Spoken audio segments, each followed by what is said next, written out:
कोकोमीना लाउथोखिबगी मतुंगिना ngarangsu tampaki mafom kayada section meira khongche chatkhre nagagi waroshina manipur sohalakpa yaroi haina kholau kaya laukhre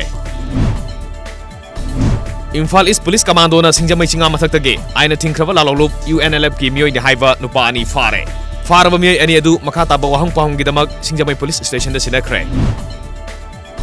ngasi ayuk Imphal East District Police Commando na andro parking gi akoiba mafam singda operation chathakre chingna bamiyoi mari phagatkre lalhobgi irang losinaba center na nagala loba singa wari sanaduna warosinama puraktuna aroiba khudyak pinagadaba numit kharani da ngairaba matamasida ngarang Army ki Chief of Staff General Bipin Rawat na Nagaland ki Governor RN Ravi ga unakre lenga ki bari lena basingna November kuntra fawda refugees singda chana thanaba polam sing piragane haina khanglakpadagi bru refugees singna numit kharani gi mamangdagi sangsilam balambi thingbagi khongjang handokre